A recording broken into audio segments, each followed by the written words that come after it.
So I do believe we are making headway, and it looks like as we scrape this, it is savable. Good morning, beautiful people.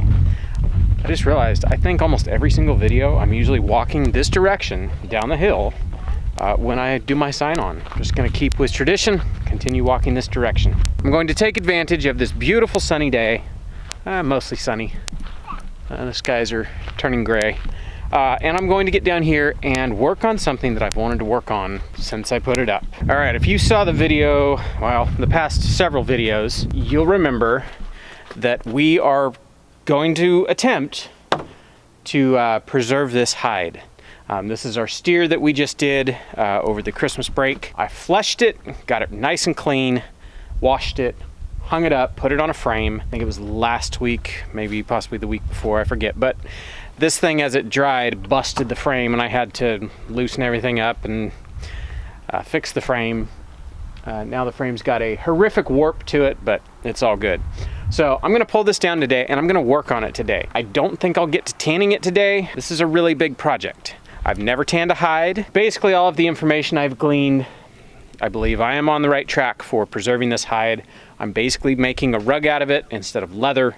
I wanna keep the hair on the other side. As you can see, nice and fuzzy, real beautiful. It is a really, really nice winter coat, so it's a nice thick fur. It would be really cool if I could get this thing, you know, preserved, tanned, and then make a rug out of it. That'd be really, really cool. I've always kind of wanted to do that, but fleshing and tanning a hide this size is a huge, huge job. We wanted a rug out of the can. Yep, we wanted a rug out of this can. I'm gonna get my helpers. We're gonna lower this down. I think I can just get it down right here on the ground, still leaning up, leave it in the frame. I've got a couple different methods that I'm gonna try. There's a little bit of like, not fleshing, but working the hide that needs to happen. I need to do some scraping and generally just like clean up to get down to just the rawhide. I've seen some people use an angle grinder. I've seen some people use a sander, which I'm gonna try that, as well as just scraping tools. So, enough talking. Let me get my helpers and we'll lower this down. Yeah.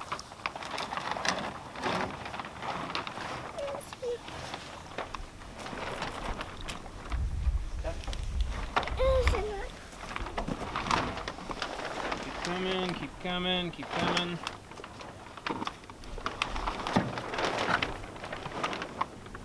All right, we're on the ground. All right, I kind of wish it hadn't kinked, but it is nice and dry. You know, all this that little stuff, that all needs to come off. Whatever this is, it's gonna be a chore to get off. Come to find out, you know, this is technically taxidermy, is what realm this kind of project is. So I've watched a lot of taxidermy videos on how they do this.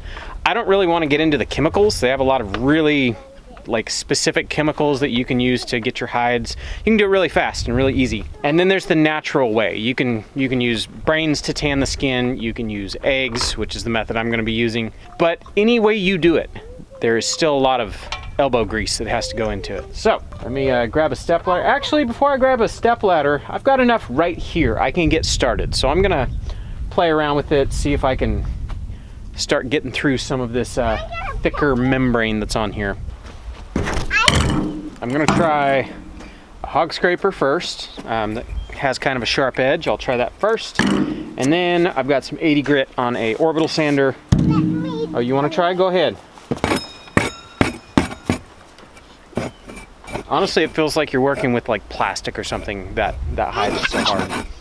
So, you cut it? Okay, well, let me try. So basically the way I'm gonna go about this, I don't know if I'm gonna use this entire skin. Probably what I'll do is when I get it, you know, tanned the way I want, I'll probably come in here and I'll trim this hide down and make it a little bit smaller, because I don't need all of these holes where the string goes through. I can, you know, kind of true it up a little bit, make it more like a rug size, but I mean, so far I'm pretty happy with it.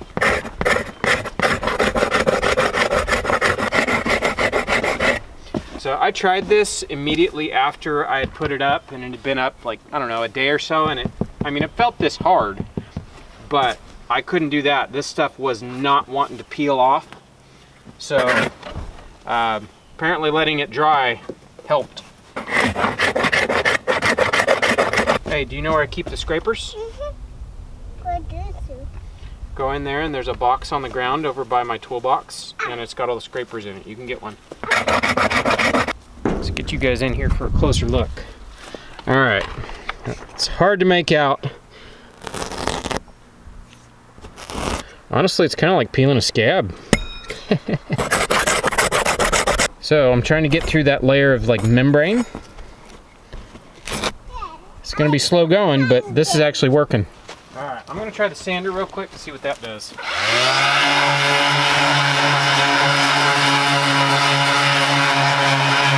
Well, I mean, it works, but this thing is like a drum, so it's really, really loud.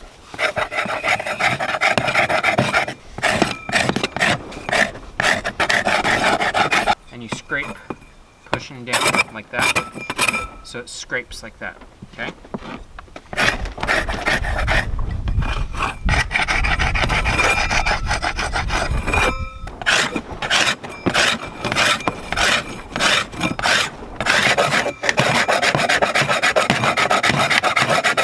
I don't know if you can tell on camera, but this is like the layer I'm wanting to get down to. I'm trying to get through this layer of membrane. It's kind of slow going, but it's coming off. I think the scraper's working.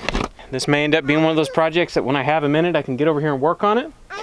I may make a whole bunch of progress, but I'm sure by the time I'm nearly done with it, I'll figure out a really easy way to do it.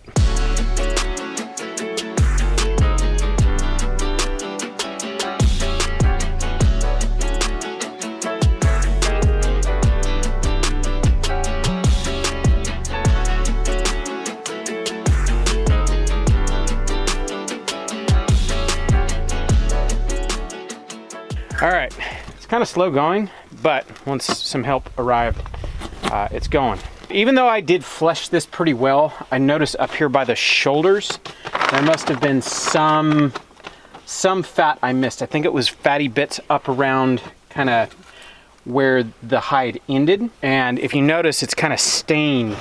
Well, that's like fat. So from what I've read, the fat will absolutely destroy your hide, which by the looks of it, if we did end up having to cut it, I would have to cut off about 2 feet of it, which would leave me about 8 feet of hide. So even if I lose a little bit, if we can't get it cleaned up, oh well. But in the meantime, from about the midway point back, it is actually cleaning up quite well. Almost everything, you know, the membrane layer that we're trying to scrape off is coming off.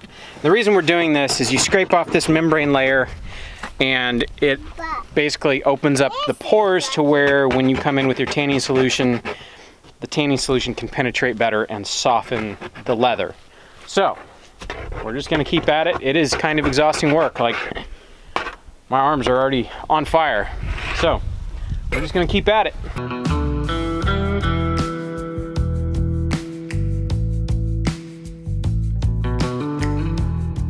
Alright, darlings, for me today, I am wrapping up all the loose ends from our pork butchering class last weekend. So I still have the stock to deal with. We got it simmered and strained, and it's just been under refrigeration for the past couple days as I've been too busy to deal with it. So I've got it bringing back up to a boil now.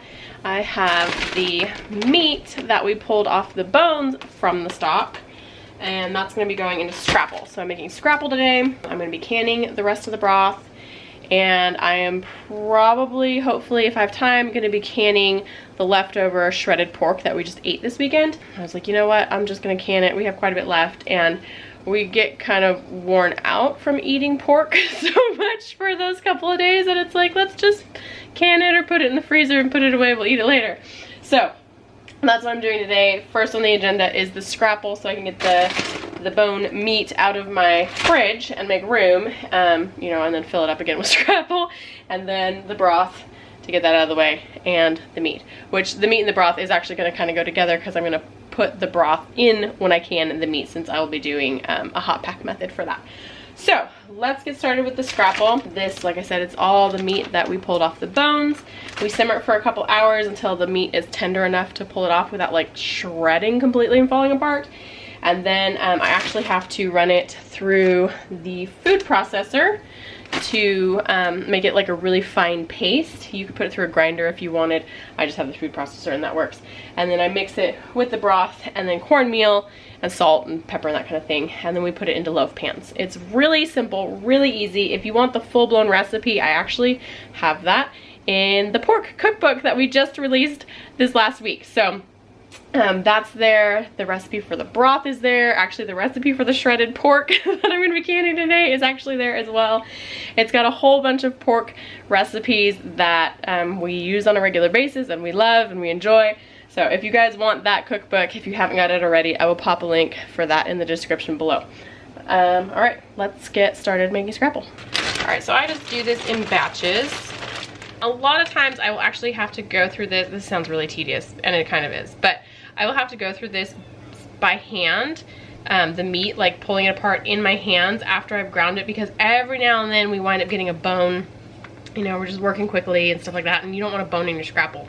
So what I do is I'll grind it and I just kind of like feel through it and make sure there's no like bones or super tough bits. And then I'm measuring this as I go so that I can get the ratio that we like for the meat to the broth, and then the broth to the cornmeal. I hear it already, there's bone in there. Ooh. I also like to pull out any chunks of like really thick like connective tissue. Yeah, there's a big old bone. Yeah, I don't think that'd be too fun to bite into. All right, I've got a quart, gone through, picked over. There's a little bit of stuff. It's mostly just collagen. So this is gonna go into my scrapple pot. I'm gonna get the rest of this ground, measure as I go, and then we'll go from there. So I'll see you in a minute. Okay, I wound up with 3 quarts of meat, which is about usual actually for doing 2 pigs at a time, putting all the bones and everything in the stock pot. I usually wind up with about 3 quarts of meat, sometimes 4. So now I need to make my meat slurry, which doesn't sound any kind of appetizing, but trust me, it's okay, it gets better. So I'm gonna add the broth to my meat, and I generally like a 2 to 1, 2 parts broth, 1 part meat ratio. That just gets a really nice meaty scrapple. But if you didn't have as much meat, but you wanted to make a lot of scrapple, you could totally thin it out with more broth. It's still tasty, it's still good. And it stretches that meat quite a bit farther. So I'm gonna add, let's see if that was 3 quarts of meat, then I need 6 quarts of stock to get my slurry, and then we're gonna salt it pretty heavily, actually, heavier than you think you would need, because when you add the cornmeal soaks up all that salt, and you really need it for good flavor.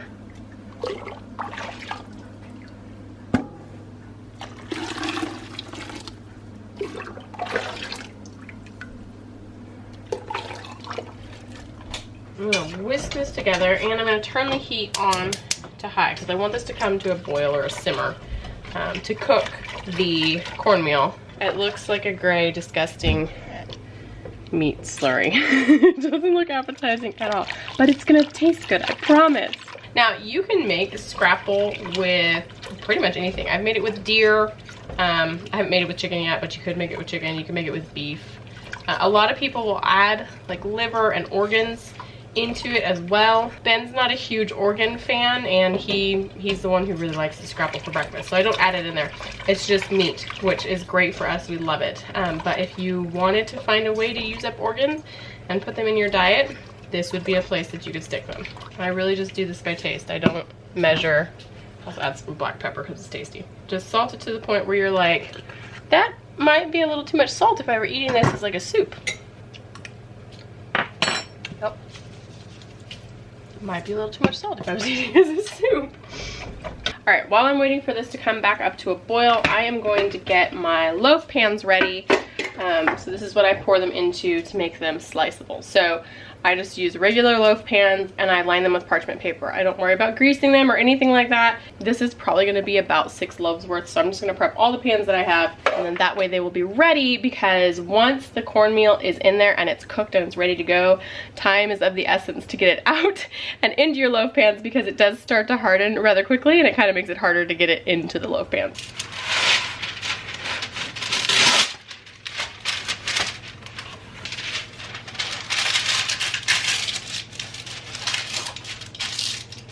All right, loaves are prepped, and now I'm gonna get my cornmeal ready. So the ratio I usually do for this is 1 cup of cornmeal for every 3 cups of broth or stock. Not the meat slurry mixture together, but just the stock. So that for me gets us a really good thick loaf that slices really well. Once it's cold, it doesn't get sloppy and mushy. So 1 cup cornmeal for every 3 cups of broth. For me, that comes out to 8 cups of cornmeal, because it was 24 cups of broth altogether. So divide that by 3, we get 8. We have 8 cups of cornmeal that's going to be going into this to make a nice thick loaf of scrapple.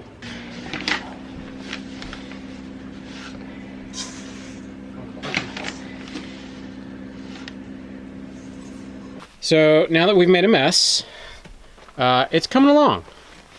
It's starting to look way different. You can tell we're definitely doing something up there where we can't reach versus where we're scraping. So I do believe we are making headway, and it looks like as we scrape this, it is savable. The fat hasn't ruined it, I guess. I don't know. This is the first hide I've ever done. I'm sure there's bound to be at least 1 or 2 people in the comments that are like, no, you're doing it wrong, or no, you're on the right track. It's usually, you know, one or the other. Either way, it's starting to look like leather, like the raw, you know how you have the nice finished side of leather and then the unfinished, the inside part of the leather.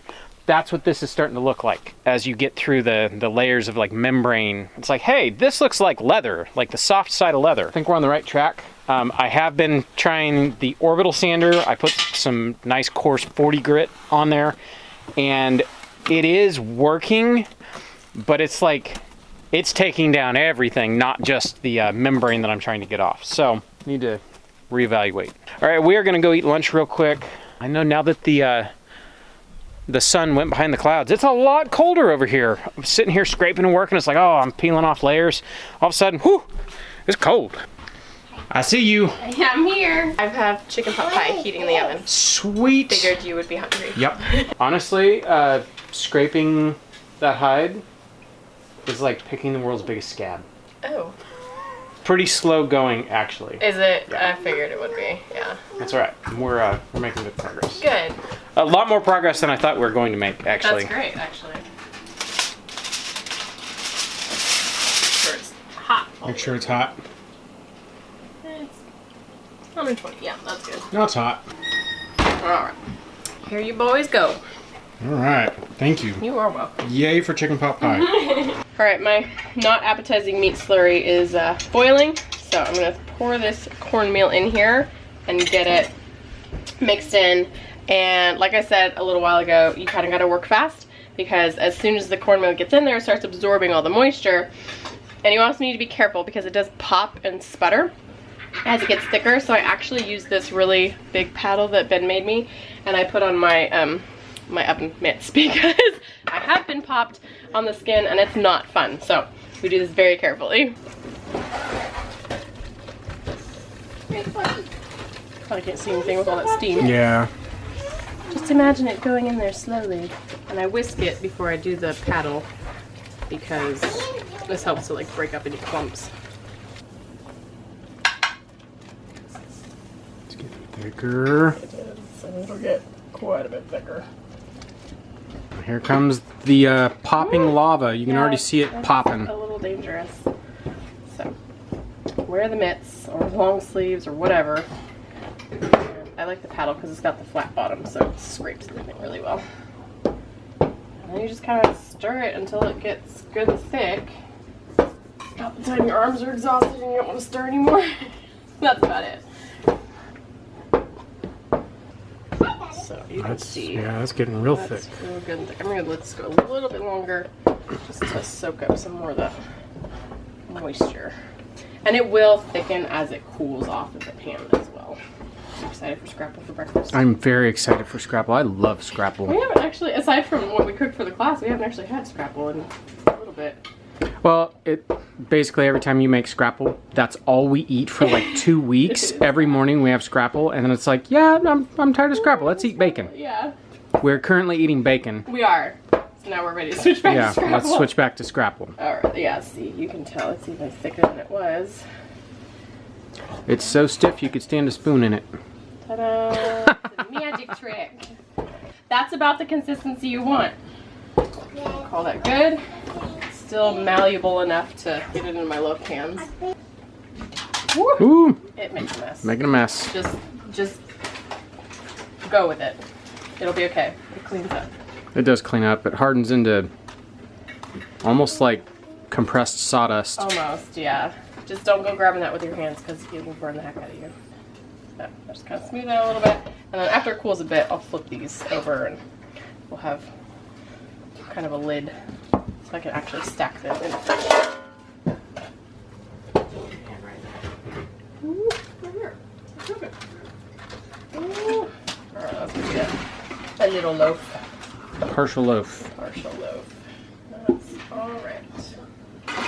So my suggestion would be to rinse out your pot as quick as you can. Because I have actually let it like, oh yeah, I'll get that to that later, and then it's like glue that you can't get off. It's worse than mashed potatoes. It's pretty bad. So these are gonna cool to room temperature, and then I'm gonna pop them in the fridge, and they will set completely overnight, and then in the morning we will slice them and fry them in bacon grease.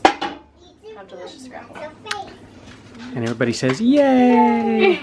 Thank you to all of the class participants. Yes.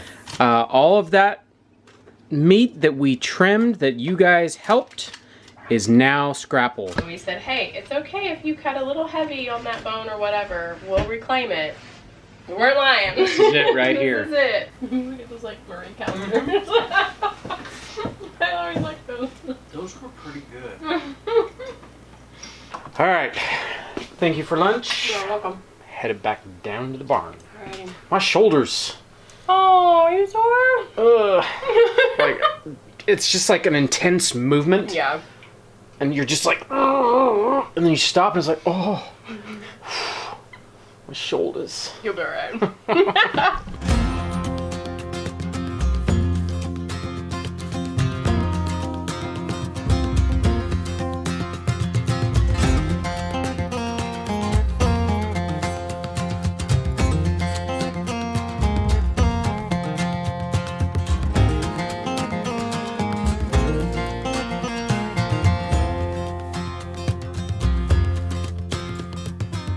This is the last little bit. On camera, it actually looks like we're doing something. In person, it looks like, I don't know, it looks like we just took what was there and made it fuzzy. Like the camera can't really pick it up very well, but it's like fuzzy. So, I don't know. I'm going to have to do some research. I was thinking it was supposed to, I don't know, look a lot different. But we're just going to continue doing what we're doing. The nice thing about this, it's not like going bad. It's not going to go bad. It's just going to stay like a giant cracker. If I need to, I can hose it down. I can ball it up. I could, you know, re-stretch it. Any of that. Until we tan it. It's really not a lost cause. All we're really doing is getting rid of some imperfections. But yeah, we're going to keep on scraping.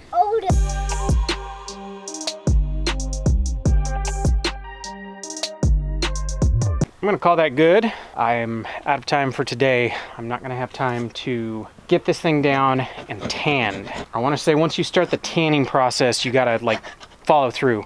I have bits of flesh all over me. It's like fleshing this all over again, but dry. I actually think that fleshing is cleaner than doing this. As long as it's a fresh hide like it was. I did this immediately after we processed the animal. As soon as he was hanging, I fleshed this hide. You know, at that point, it's just fresh meat. It took me a couple days, and by the end of the, next couple days, it was getting kind of funky, but not stinky. Just kind of didn't smell like fresh meat anymore. So this end we're working on was actually like the second half. That first half, you can see all the cut marks and stuff like that. We had no idea what we were doing while we were fleshing, using a knife. It wasn't working very good. Saw a few videos, and a lot of people use a draw knife and a fleshing beam. So I had went and made a fleshing beam and got my draw knife, and the second half of this hide went so much smoother, so much cleaner. There's barely any membrane to scrape off down on this lower, I would say probably quarter. So it's like, yeah, I had no idea what I was doing. Doing it a little better, and then pretty good idea what I'm doing. So it's a big hide, very big hide. All right, we're gonna get this hung back up, covered with plastic again, so it's kind of out of the rain, and go up there and get cleaned up.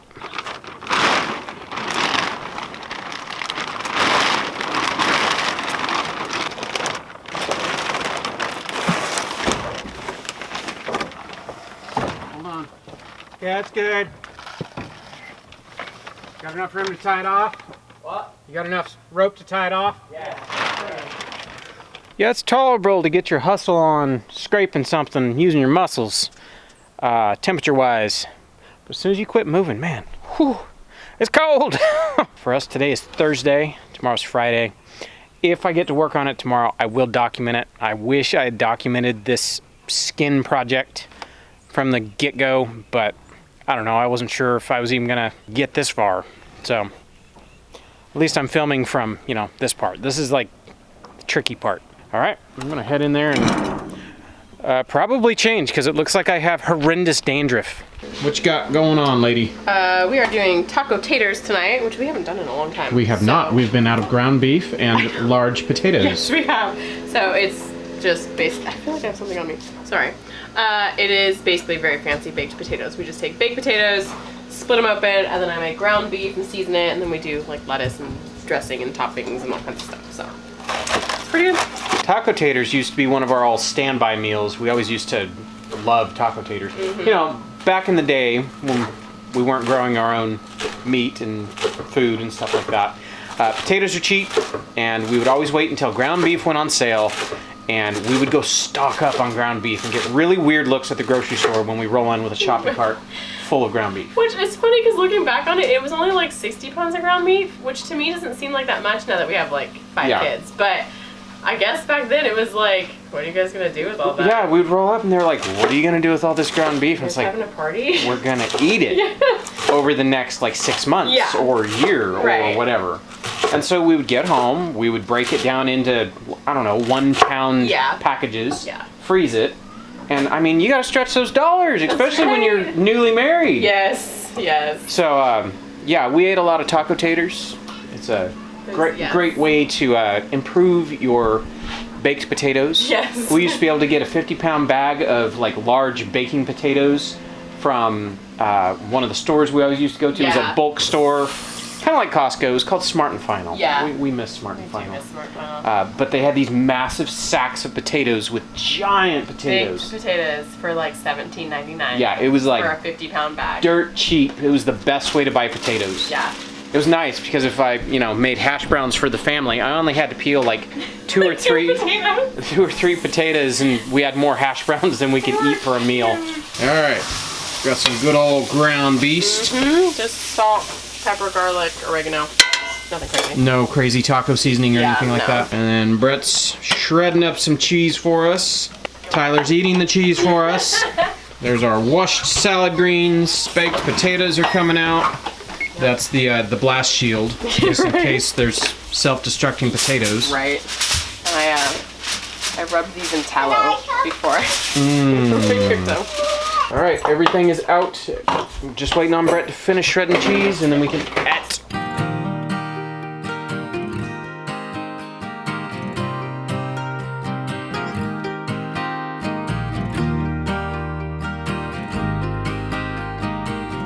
Dinner was good.